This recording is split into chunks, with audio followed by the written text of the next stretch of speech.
الله الله الله الله الله الله الله الله.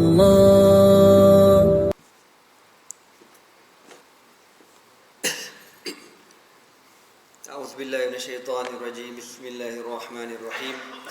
السلام عليكم ورحمة الله تعالى وبركاته.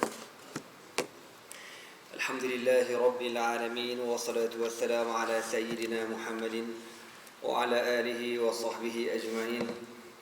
اللهم علمنا ما ينفعنا وانفعنا بما علمتنا وزدنا علما وعملا متقبلا وارزقنا رزقا حلالا كثيرا واسعا يا أرحم الراحمين.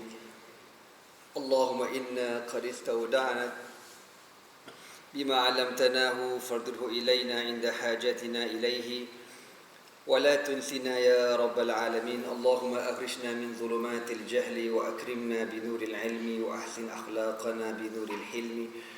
وصلى الله على سيدنا محمد وعلى آله وصحبه وبارك وسلم. أما بعد. Alhamdulillah, bersyukur kita kepada Allah Subhanahu wa taala kerana dengan taufik dan hidayahnya dapat sama-sama kita menunaikan solat maghrib secara berjemaah.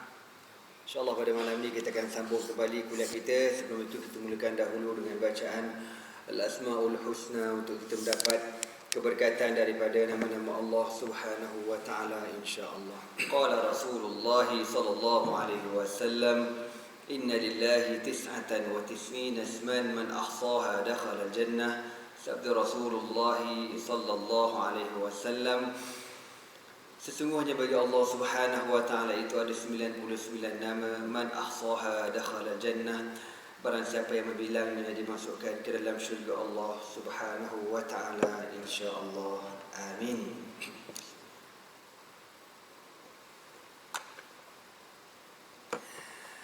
Muslimin yang dirahmati Allah sekalian, sambungan kita pada malam ini daripada kitab Asy-Syama'il Al-Muhammadiyah, kesempurnaan Nabi Muhammad sallallahu alaihi wasallam. Wa bi sanadin muttasilin qala haddatsani Ibrahim bin Muhammad min waladi Ali bin Abi Thalib qala كان علي إذا وصف رسول الله صلى الله عليه وسلم فذكر الحديث بطوله وقال بين كتفيه خاتم النبوة وهو خاتم النبيين.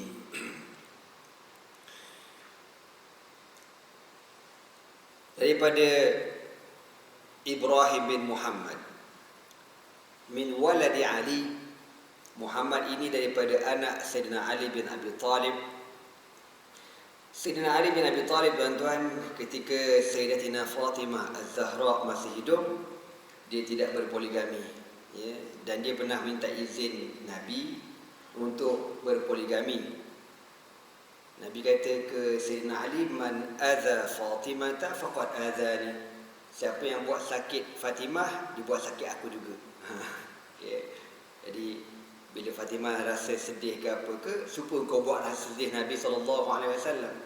Jadi Sayyidina Ali pun postpone, tak berpoligami, sehinggalah Fatimah wafat, meninggal setelah 6 bulan kewafatan Rasulullah SAW, barulah dikahwin lain.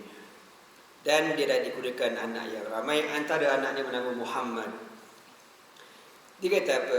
Anak dia cerita ni, Kana Aliyun, adalah Sayyidina Ali ini, idza wasafa Rasulullah sallallahu alaihi wasallam, bila Sayyidina Ali menyifatkan ataupun bercerita tentang sifat-sifat jasmani Nabi sallallahu alaihi wasallam.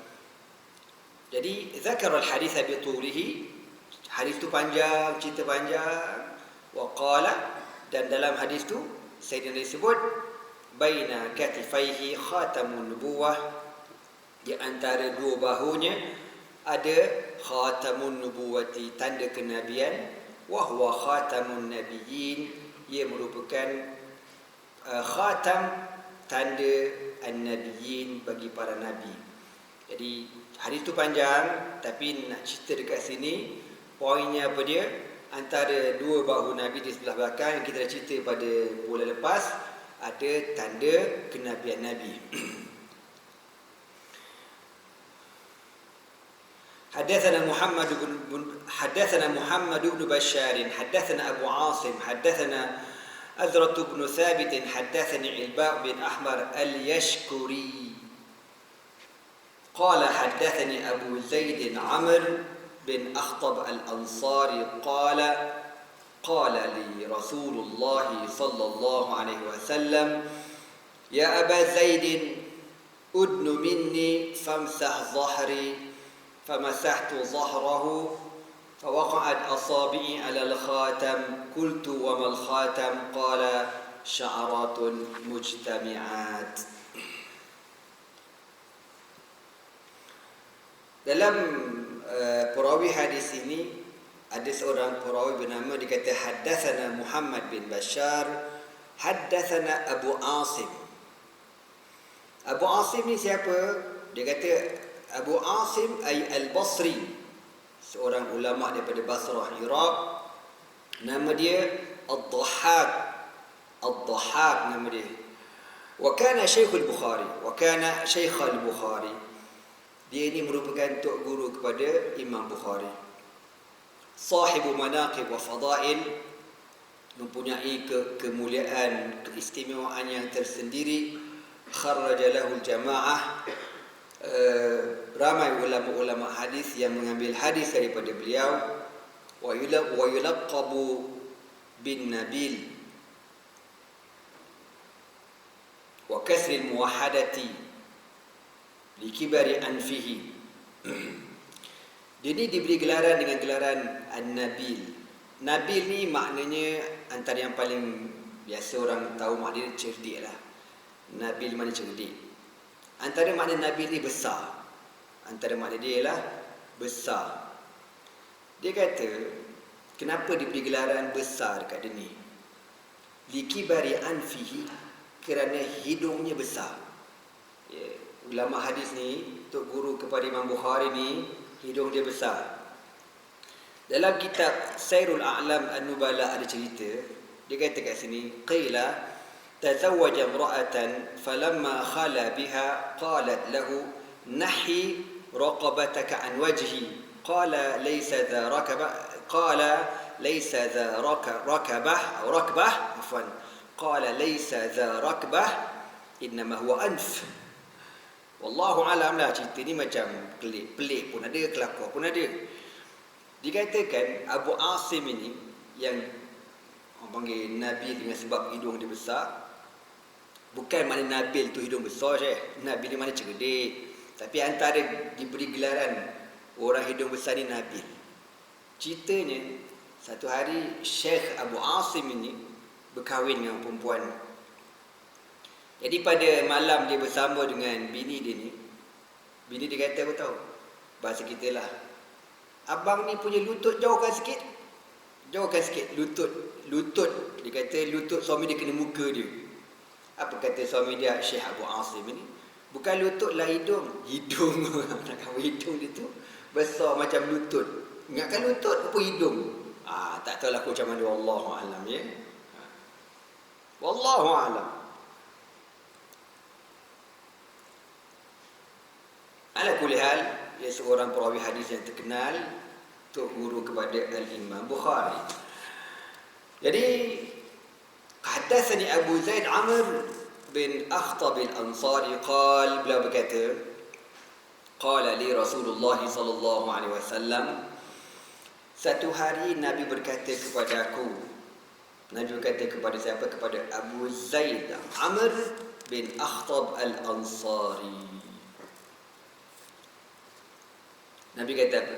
Ya Aba Zaidin, wahai Abu Zaid, udnu minni, duduk dekat dengan aku, famsah zahri, dan sapu belakang aku ni, Nabi kata. Jadi Nabi suruh Abu Zaid duduk tepi Nabi, suruh raba belakang Nabi itu.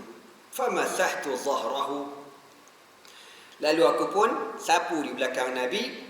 Fawaqa'at asabi' 'ala al-khatam, Maka bila aku buat macam gitu, jadi aku ni rasa atas khatamun nubuwah, tanda kenabian yang ada di belakang badan Rasulullah sallallahu alaihi wasallam. Qultu, lalu aku bertanya, wa mal khatam? Qala, jadi Ilba bin Ahmar tanya kepada Abu Zaid yang cerita pengalaman dia ni. Dia kata, apa khatam itu? Abu Zaid kata, sya'ratun mujtami'at, beberapa helaian bulu yang berhimpun. Jadi dekat tanda kenabian Nabi itu yang kita dah sebut, seperti saiz telur burung apa? Burung puyuh kecil dan berbulu kawasan tu. Jadi dia rasa ada naik bonjol berbulu, begitu. Dia kata, yuhtamalu annahu sallallahu alaihi wasallam alima bi nuri nubuwati anna Aba Zaidin yuridu ma'rifata kaifiyatil khatam. Kenapa Nabi suruh sahabat ni raba belakang Nabi? Kenapa? Yang mentahqiqkan kitab ini, Al-Imam Al-Faqih Ibrahim Muhammad Al-Bajuri Asy-Syafi'i kata, ihtimal, kemungkinan Nabi SAW mengetahui dengan cahaya kenabian Nabi bahawasanya Abu Zaid ni dia nak tahu sangat benda tu. Dia nak tahu sangat macam mana rupa khatamun nubuwah ni, macam mana bentuk khatamun nubuwah tu. Nabi offer ke dia tu, mari sini, duduk sini. Apa? Seakan-akan Nabi tahu apa yang dia nak tertanya dalam hati dia. Fa amarahu ayamsa dhahrahu liya'rifaha. Lalu Nabi suruh dia meraba di belakang Nabi, sapu di belakang Nabi, supaya dia tahu macam mana rupa bentuk tanda kenabian tu.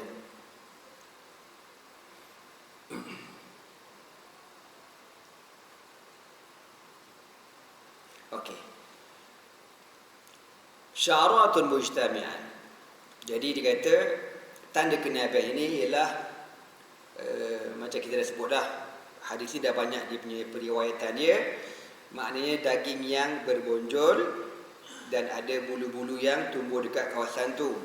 Wa'lam annahum qalu man kana 'ala dhahrihi syamatun 'alayha sya'run nabitun kana kathiral 'ana wa asaba ahla baitihi li ajlihi makruhun wa yakunu mautuhu min qibali as-sam wa qad kana kadhalika. فكان صلى الله عليه وسلم كثير العناء لما لاقى من الشدائد وأصاب بني هاشم لأجله ما لا يخفى. وأما الموت بالسم فقد قال رسول الله صلى الله عليه وسلم قال ما زالت أكلة خيبر تعاودني فهذا أوان قطاع أبهري. Dikata kat sini, ketahuilah, ulama-ulama ada sebut tuan-tuannya, barang siapa yang di belakang badannya ada benda macam gitu,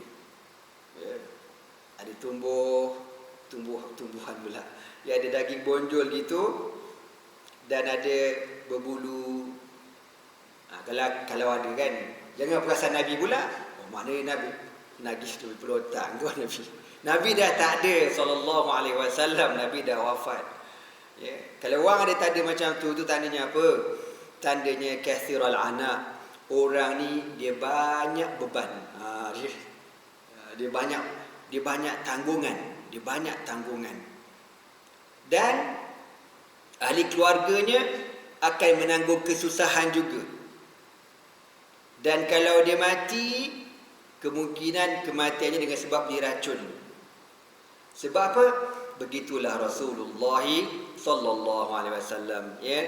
Nabi ni membawa beban tuan-tuan, ya, beban wahyu, beban dakwah, beban tentangan, beban orang benci ke dia. Perjuangan dia berat, susah, ya. Letih dia, ya, dengan keluarganya nak jaga lagi, para sahabat, umat. Dan kita sedia maklum, Rasulullah masa dekat Mekah dulu selama 13 tahun dianiaya, dizalim oleh puak-puak kafir Quraisy. Pindah ke Madinah pula, terpaksa berhadapan dengan puak-puak munafik, terpaksa berhadapan dengan golongan Yahudi selama 10 tahun pula dekat Madinah. Dan akhirnya Antara sebab Nabi wafat dengan sebab apa? Dengan sebab Nabi diracun oleh perempuan Yahudi lepas perang Khaybar. Jadi perang Khaybar yang berlaku, kalau tak silap ana, pada tahun 7 Hijrah. Jadi ada seorang perempuan Yahudi ni, dia masak kambing. Sebelum dimasak kambing tu, dia tanya dekat para sahabat, bahagian apa yang paling Nabi favorite Nabi? Maka sahabat kata bahagian kaki kambing. Maka perempuan ni racun, disapu habis kambing ni dengan racun. Semuanya disapu racun, dan yang paling banyak diracun kawasan kaki kambing tu. Jadi ketika dihidangkan kepada Nabi SAW, Nabi ada kata Nabi sempat gigit. Ada riwayat kata Nabi tak sempat gigit. Tapi ketika Nabi gigit, dengan izin Allah, daging kambing ni bercakap. Dan ada riwayat mengatakan Jibril bagi tahu. Yang riwayat mengatakan daging itu bercakap, dia kata, "Ya Rasulullah, ini masmum." Dia kata, "Ya Rasulullah, aku beracun." Falafadhahan Nabi, Nabi pun buang. Tapi racun itu sempat meresap masuk ke dalam badan Rasulullah SAW, dan ada sahabat yang telah mati, meninggal terus masa itu juga dengan sebab makan kambing beracun tu. Jadi Nabi kata apa? Mazalat aklatu Khaybar tu'awiduni. Nabi kata kesan makan kambing beracun tu sampai sekarang aku rasa. Wa hadza awanu qita' abhuri. Dan Nabi kata sampai sekarang aku rasa macam urat-urat aku ni macam terputus-putus, perit, pedih, sakit dengan sebab kena racun ni. Na'udzubillah min dzalik. Dan begitulah juga yang dialami oleh Sayyidina Umar bin Abdul Aziz radhiyallahu taala anhu ketika diracun oleh hamba dia. Sama juga dia rasa dia dapat rasalah, aku ni kena racun aku ni. Dia rasa gitu tuan-tuan. Jadi itu ulama kata siapa yang ada tanda belakang macam gitu, maknanya gitulah keadaannya. Ada. Tak ngaku dah tu. Dia kalau kata, kalau siapa dah tak ada macam ni, rezeki murah, bakal jadi YB, pakai kabul lah. Ada lah kadang-kadang. Jadi kenapa bila kata kena racun, tak ada Ustaz, tak ada dah. Kalau ada pun cepat-cepat pergi operation besok. Sabar je. Okey tuan-tuannya, sallallahu alaihi wasallam. Qala حدثنا أبو عمار الحسين بن حريث الخزاعي حدثنا علي بن حسين بن واقد حدثني أبي حدثني عبد الله بن بريدة قال سمعت أبي بريدة يقول جاء سلمان الفارسي إلى رسول الله صلى الله عليه وسلم حين قدم المدينة بمائدة عليها رطاب. Hadis ni panjang, cerita tentang sahabat Nabi yang terkenal Sayyidina Salmanul Farisi radhiyallahu taala anhu. Okey, dia kata dekat sini tuan-tuan, Salmanul Farisi nisbatun lil Faris, dinisbahkan kepada Parsi. Dia ni orang Parsi. Hari ini, kalau dulu Parsi ni Iran dan Iraq, Al-Furs, likaunihi minha aw li ghairi dhalika yuqalu lahu Salmanul Khair. Dikatakan gelaran dia ni Salman yang baik, Salmanul Khair. Su'ila an abih, orang tanya dia. Sebab tu sampai sekarang orang tak tahu Salman bin apa. Tak ada, kalau tuan-tuan baca dalam kitab, tak jumpa Salman bin apa, tak tahu. Orang tanya, abah kau nama apa? Dia kata, ana Salman binul Islam. Dia kata, aku ni Salman anak Islam. Dia tak sebut nama bapak dia. Sebab apa tuan-tuan? Sebab bapak dia seorang ketua kampung Dehqanul Qaryah. Cerita dia sepanjang, tak apalah nak cerita lah ya. Kita pun masa kita tak lama kita tengoklah, kalau sempat habis, sempat, tak habis kita sambung lah bulan depan pula kan. Salmanul Farisi ni tuan-tuan, daripada sebuah kampung bernama Jayyan dekat Iran. Dan ini beragama Majusi, Majusi. Bapak dia Dehqanul Qaryah, ketua kampung. Dan bapak dia ni sayang sangat dengan Salman, dan bapak dia tak bagi Salman ni keluar rumah, dia tak bagi. Dia takut anak dia rosak. Satu hari tuan-tuan, bapak dia kata ke Salman, "Man," bahasa kita lah, "Man, Abah hari ni ada kerja sikit outstation, kau tolong tengok kebun abah tu ya. Bapak dia ada sebidang tanah, ada kebun, ada pekerja-pekerja. Suruh Salman tengok macam mana keadaan kebun bapak dia. Okey, Salman kata, hati Iman kita tengoklah. Jadi Salman pun keluar rumah tuan-tuan, nak pergi ke kebun bapak dia. Masa on the way nak pergi tu, tiba-tiba Salman lalu di hadapan sebuah gereja. Bila lalu depan gereja tu, dia dengar bunyi orang menyanyi dalam gereja tu.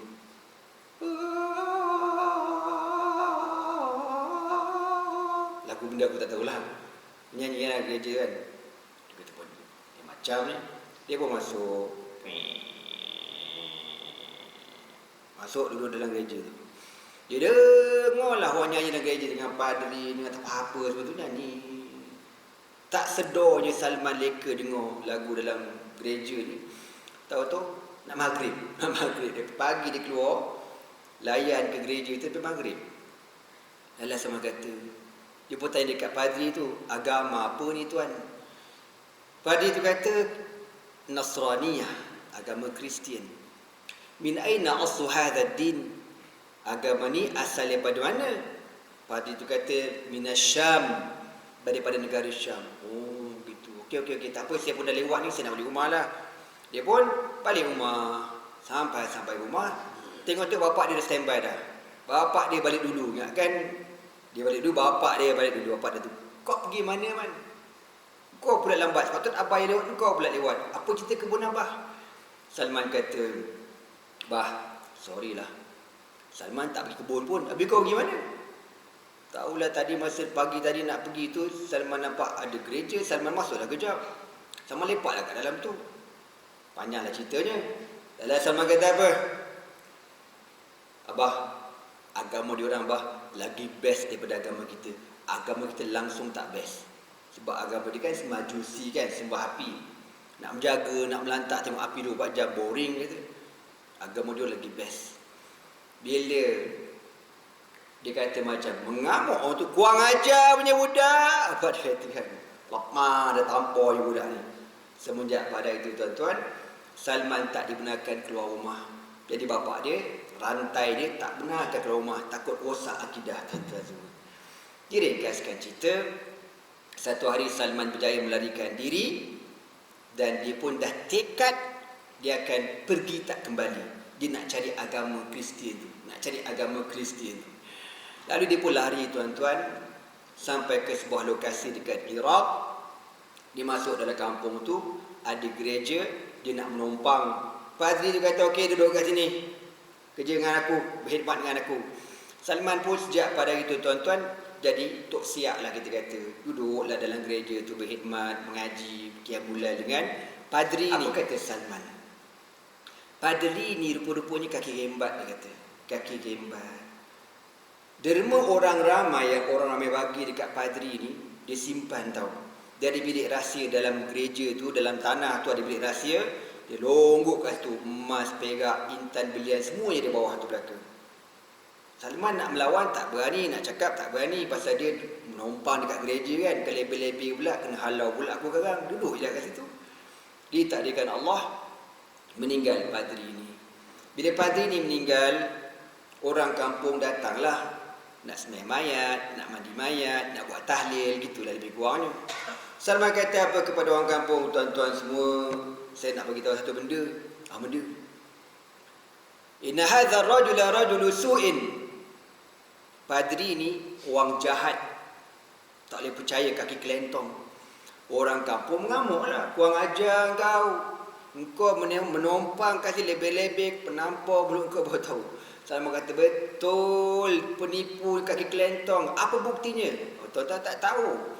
Segala yang tuan-tuan bagi derma selama ni, yang sepatutnya derma tu diberi kepada anak yatim, ibu tunggal, orang susah, orang tua ni dia rembat tahu tak? Tak percaya, jom ikut aku. Dia pun bawa satu bilik rahsia bawah tanah. Dia buka, tengok-tengok. Tengok ni berlambak segala orang kata duit dulu kan, emas, perak, duit dirham, dia ada pelonggok bawah tu. Orang kampung bengang tuan-tuan.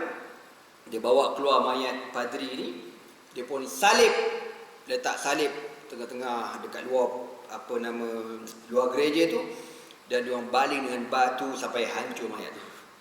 Lalu orang kampung memersyarat lantik padri baru, padri yang kedua duduk dekat gereja tu.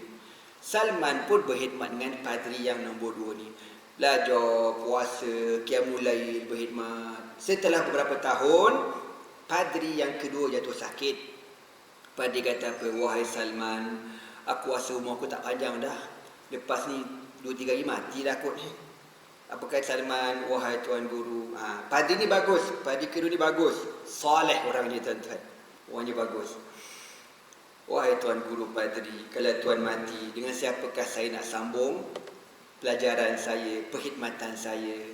Apa kata Padri ni? Wahai Salman, kau pergilah dekat sebuah tempat bernama Amuriyah. Amuriyah ni antara Iraq dengan Syam. Di sana ada kawan aku, dia orang yang baik. Kau pergilah kat sana. Elok Padri tu pesan tuan-tuan, meninggal orang tua ni. Salman pun keluar daripada gereja tu, pergi dekat lokasi yang disebutkan oleh Padri tu. Pergilah Amuriyah, jumpa gereja, perkenalkan diri. Dia pun cerita dia dari mana. Padri yang nombor 3 ni kenal. Kenal-kenal tu member aku. Dah arwah dah. Inna lillahi wa inna ilaihi raji'un. Al-Fatihah. Contoh. Lepas itu Fatihah tak ada lagi bang. Ini cerita ni sebelum kelahiran Nabi tau. Cerita sebelum kelahiran Nabi SAW. Jadi Salman berkhidmat bertahun-tahun. Ditarikan Allah, padri nombor 3 jatuh sakit pula. Salman kata, Tuan, kalau Tuan mati besok, dengan siapa lah saya nak sambung berkhidmat, belajar? Kata padri nombor 3, wahai Salman, aku ada seorang kawan tinggal di sebuah lokasi. Anda tengok nama apa tempat tu? Kau pergi tempat tu, kau perkenalkan diri. Dia seorang yang baik, seorang yang soleh. Kau pergilah kat dia. Meninggallah padri nombor 3. Salman pun keluar tuan-tuan, cari tempat tu dan jumpa, perkenalkan diri. Padri nombor 4 pun kenal. Oh, kenal-kenal tu kawan aku tu. Meninggal dah dia. Inna lillahi wa inna ilaihi raji'un. Duduk dengan aku. Salman pun duduk dalam padri nombor 4 ni. Belajar, beribadat, puasa, semua-semualah. Sampailah tadi Allah, padri nombor 4 pula jatuh sakit. Banyak padri ni tuan. Elek tu. Salman kata apa? Wahai Tuan Guru, kalau Tuan Guru mati besok, dengan siapalah saya nak sambung berkhidmat? Tok Guru Padri ni kata, aku ada seorang kawan, kau pergi jumpa dia, kau belajar dengan dia. Dia seorang yang baik. Salman pun tak lama kemudian mati yang nombor 4 ni. Dia pun berhijrah cari yang ke-5. Jumpa, perkenalkan diri, belajar bertahun-tahun, sampailah padri nombor 5 jatuh sakit. Agak-agak kau ni pukul berapa nak habis ni? Kata Ustaz, dah 5 orang Ustaz, apa ramai Tok Guru dia? Relaxlah dulu. Dulu tuan-tuan saja iklan ni. Ana dengar ajar satu surau dekat Keramat tau. Jauh ni cerita lama lah. Keramat ni cerita lama dulu. Cerita pasal Salmanul Farisi ni. Jemaah surau tu semua orang tua-tua tau. Orang tua-tua belaka. Geng RTM. Rehat tunggu mati. Benci-bencin. Duduk sandar. Anak cerita sampai yang kelima kan. Pada yang kelima mati kan. Ada orang tua kata, Ustaz. Dia kata, kejap je. Kenapa Ji? Apa Ustaz cerita ni Ustaz? Sama dengan nasib kita orang. Dia kata. Anak tak faham lagi apa benda ni Ji. Ustaz-ustaz yang mengajar surau ni dah 5 orang mati. Sudah aku cakap. Jangan aku mati dah lah. Dengar tu kelakar. Dia tua-tua belaka. Mana dia punya ustaz lagi tua lah tuan-tuan. 5 orang dah mati dia kata. Oh gitu je. Iya Ustaz, 5 orang dah mati. Dia kata. Okey tuan-tuan semua. Sampai padri yang nombor 5. Salman pun kata, wahai Tuan Guru, kalau Tuan Guru mati nanti, dengan siapakah saya nak sambung ibadat saya, pengajian saya? Apa kata padri nombor 5? Wahai Salman, dah tak ada dah. Biar habis dekelah korang Dah tak ada dah. Akulah padri terakhir yang masih beriman dengan Nabi Isa alaihissalam. Wahai Salman, dengar nasihat aku. Menurut apa yang kami belajar selama ini, akan muncul Nabi akhir zaman. Wahai Salman, kalau kau nak tahu Nabi itu dekat mana, Nabi itu tinggal di kawasan Dia punya batunya berwarna hitam. Batunya berwarna hitam. Dan kawasan itu banyak pokok tamar. Dia bagi clue-nya gitu tuan-tuan. Banyak batu warna hitam dan banyak pokok tamar. Wahai Salman, kalau kau jumpa lelaki ni, kalau kau nak tahu dia Nabi ke tidak, dia ada 3 tanda. Yang pertama, dia menerima hadiah. Kalau kau bagi hadiah, dia terima. Yang kedua, dia tidak terima sedekah. Kalau kau kata, ni sedekah, dia tak terima. Dan yang ketiga, ni yang aku nak cerita. Dan yang ketiga, di belakang bahunya, antara 2 bahunya, ada tanda kenabian. Khatamun nubuwah. Wahai Salman, kalau kau jumpalah lelaki ni, kau berimanlah dengan dia. Ditakdirkan Allah, lepas dia wasiat tu tuan-tuan, meninggal Badri ni. Badri tuan-tuan, kaya, harta banyak.